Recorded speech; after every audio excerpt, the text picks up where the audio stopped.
श्री सच्चिदानंद सद्गुरु साईनाथ महाराज की जय।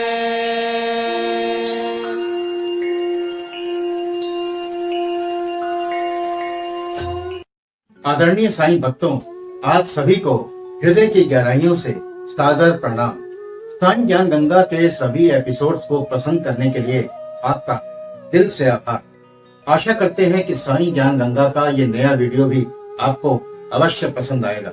पसंद आने पर आप इसे लाइक व शेयर जरूर करें, और यदि आपने अभी तक हमारे चैनल को सब्सक्राइब नहीं किया है तो प्लीज अभी सब्सक्राइब कीजिएगा।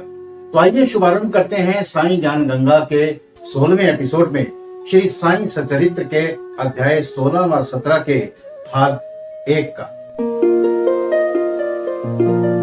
पिछले एपिसोड में हमने जाना कि किस प्रकार श्री चोलकर का अल्प संकल्प पूर्णतः फलीभूत हुआ। उस कथा में श्री साईं बाबा ने दर्शाया था कि प्रेम तथा भक्ति पूर्वक अर्पित की हुई तुच्छ वस्तु भी वे सहर्ष स्वीकार कर लेते थे, परंतु यदि वो अहंकार सहित भेंट की गई तो वो अस्वीकृत कर दी जाती थी। पूर्ण सच्चिदानंद होने के कारण वे बाह्य आचार विचारों को विशेष महत्व नहीं देते थे और विनम्रता और आदर सहित भेंट की गई वस्तु का हमेशा स्वागत किया करते थे। यथार्थ में देखा जाए तो सद्गुरु साईं बाबा से अधिक दयालु और हितैषी दूसरा इस संसार में कौन हो सकता है। उनकी तुलना समस्त इच्छाओं को पूर्ण करने वाली चिंतामणि या कामधेनु से भी नहीं हो सकती। जिस अमूल्य निधि की उपलब्धि हमें सद्गुरु से होती है वो कल्पना से भी परे है। प्रेम भक्ति से जो कछु दीना, साईं स्वीकृत कर मन लीना। अहम राखी जो भेंट चढ़ावा, साईं को वह तनिक न भावा।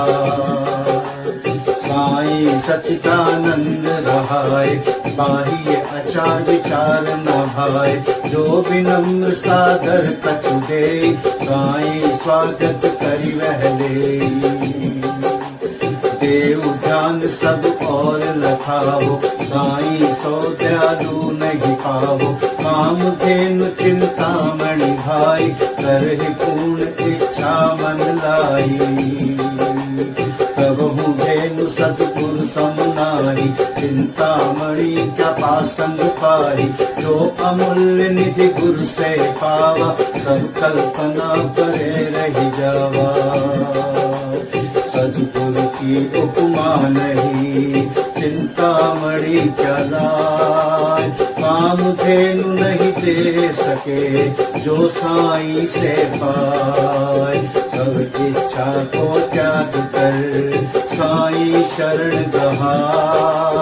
ब्रह्म ज्ञान मार्ग मिले, भव सागर तरि जा, भव सागर तरि जा। ओम साईं श्री साईं जय जय साईं। ओम साईं श्री साईं जय जय साईं।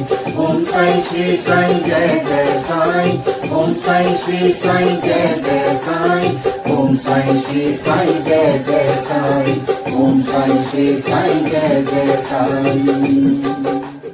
ब्रह्म ज्ञान प्राप्ति की इच्छा से आए हुए एक धनाढ्य व्यक्ति को श्री साईं बाबा ने किस प्रकार उपदेश दिया, अब उसका वर्णन करते हैं।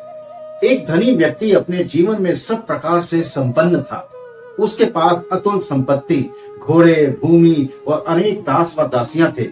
जब बाबा की कीर्ति उसके कानों तक पहुंची तो उसने अपने एक मित्र से कहा कि मेरे लिए अब किसी वस्तु की अभिलाषा शेष नहीं रह गई है, इसलिए अब शिरडी जाकर बाबा से ब्रह्म ज्ञान प्राप्त करना चाहिए, और यदि किसी प्रकार उसकी प्राप्ति हो गई तो फिर मुझसे अधिक सुखी और कौन हो सकता है। उनके मित्र ने उन्हें समझाया कि ब्रह्म ज्ञान की प्राप्ति सहज नहीं है, विशेषकर तुम जैसे मोहग्रस्त को, जो सदैव स्त्री, संतान और द्रव्योपार्जन में ही फंसा रहता है। तुम्हारी ब्रह्म ज्ञान की आकांक्षा की पूर्ति कौन करेगा, जो भूलकर भी कभी एक फूटी कौड़ी का भी दान नहीं देता। अपने मित्र के परामर्श की उपेक्षा कर वे आने जाने के लिए एक तांगा लेकर शिरडी आए और सीधे द्वारका माई पहुंचे। साईं बाबा के दर्शन कर उनके चरणों पर गिरे और प्रार्थना की कि आप यहाँ आने वाले समस्त लोगों को अल्प समय में ही ब्रह्म दर्शन करा देते हैं। केवल यही सुनकर मैं बहुत दूर से इतना मार्ग चलकर यहाँ आया हूँ।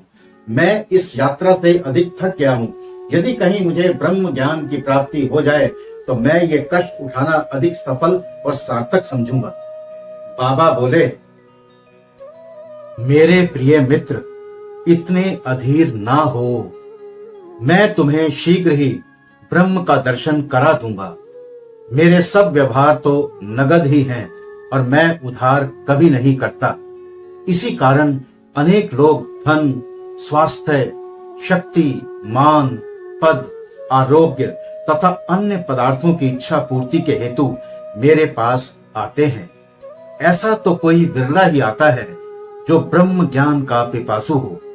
भौतिक पदार्थों की अभिलाषा से यहाँ आने वाले लोगों का कोई अभाव नहीं, परंतु आध्यात्मिक जिज्ञासुओं का आगमन बहुत ही दुर्लभ है।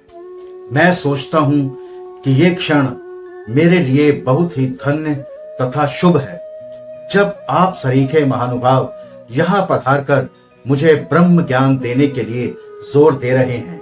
मैं सहर्ष आपको ब्रह्म दर्शन करा दूंगा। ये कहकर बाबा ने उन्हें ब्रह्म दर्शन कराने के हेतु अपने पास बिठा लिया और इधर उधर की चर्चाओं में लगा दिया, जिससे कुछ समय के लिए वे अपना प्रश्न भूल गए। उन्होंने एक बालक को बुलाकर नंदू मारवाड़ी के यहाँ से 5 रुपए उधार लाने को भेजा। लड़के ने वापस आकर बतलाया कि नंदू का तो कोई पता नहीं है और उसके घर पर ताला लगा पड़ा है। फिर बाबा ने दूसरे व्यापारी के यहाँ भेजा। इस बार भी लड़का रुपए लाने में असफल ही रहा।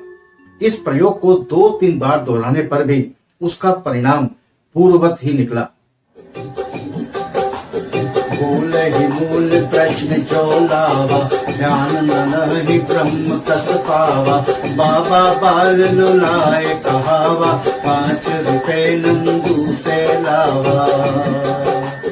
वापस बालक आए बताया, नंदू नाही उसे मिल पाया। ताला पाए न घरे रहाई, बाबा कहो तू सर पे जाई। फिर न रुपया बालक पायो, यह क्रम 3 बार दोहरायो। क्या तो हमें बाबा अवतारी, सगुण ब्रह्म समरूप निहारी। उठे प्रश्न रुपया क्यों चाही, क्यों आवश्यक क्यों मंगवाही। कठिन परिश्रम क्यों प्रभु कीना, नहीं आवश्यक फिर क्यों चीना। जानत रहे नंदु घर नाही, नाटक रचियो परीक्षा पारी। ब्रह्म जिज्ञासु नोट बहु राखे, शांत रहे वह नहीं कछु भाखे। देख लियो प्रभु रुपया चाही, बालक कहूँ पुनि पुनि दौड़ाई। ब्रह्म ज्ञान हित प्रभु पढ़ी आए, दर्शक मूक बने बैठाए। जानत रहे कर्ज प्रभु चढ़ई, बाबा वचन पूर्ण सब करई। राशि अल्प बाबा मंगवाई, साहस नाही देऊ कछु साई। पाठक करी विचार मन लावे, ब्रह्म ज्ञान कैसे वह पावे। ब्रह्म ज्ञान अति श्रेष्ठ रहावे, 5 रुपया देत न भावे। 5 रुपया देत न भावे।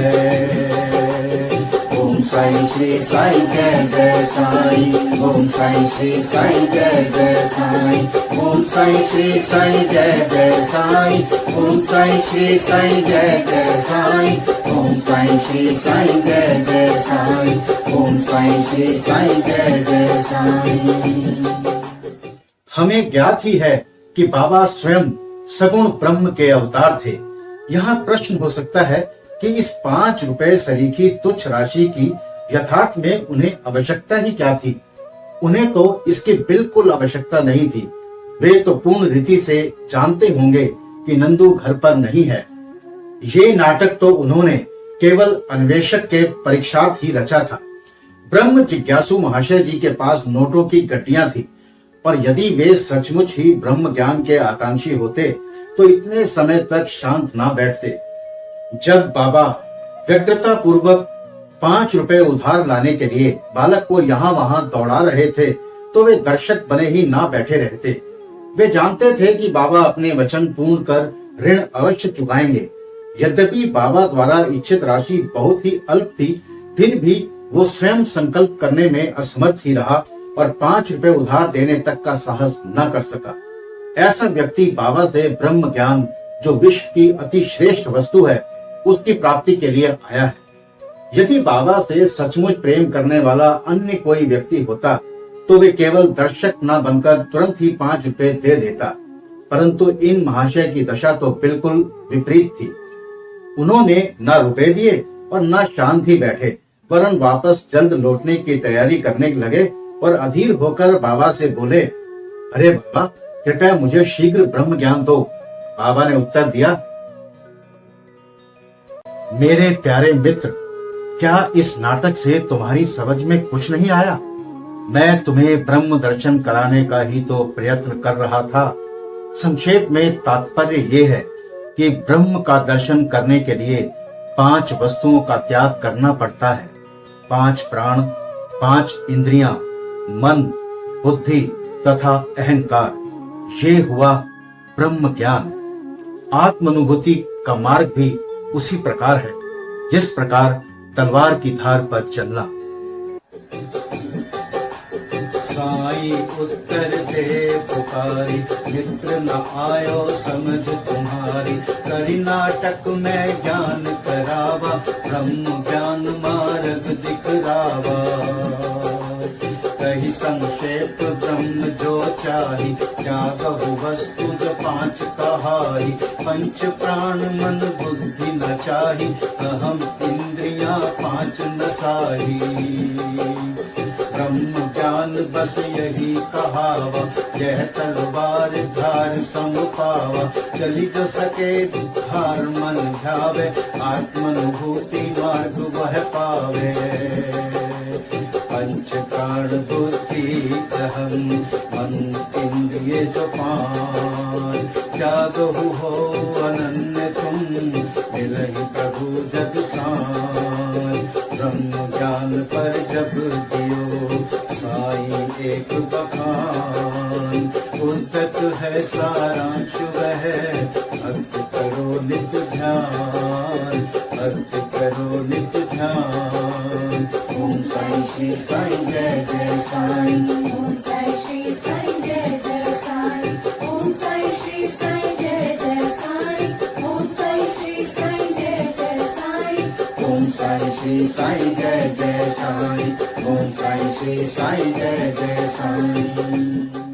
श्री हेमाड पंत जी ने श्री साई सचरित्र में साई कथाओं को प्रस्तुत करते समय अध्याय 16 व 17 का समावेश एक साथ एक ही अध्याय में किया है, परंतु इन अध्यायों को विस्तार से एक्सप्लेन कर आप तक पहुंचाने के लिए हम इन्हें 2 भागों में प्रस्तुत कर रहे हैं, ताकि इन साई लीलाओं का गूढ़ अर्थ विस्तार से समझाया जा सके। ब्रह्म ज्ञान व आत्मानुभूति प्राप्त करने के लिए बाबा ने कुछ योग्यताओं के होने की विस्तृत जानकारी देते हुए इस विषय पर विस्तृत वक्तव्य दिया, जिसका सारांश हम साई ज्ञान गंगा के अगले एपिसोड में पूरी तरह विस्तार से एक्सप्लेन करने की चेष्टा करेंगे।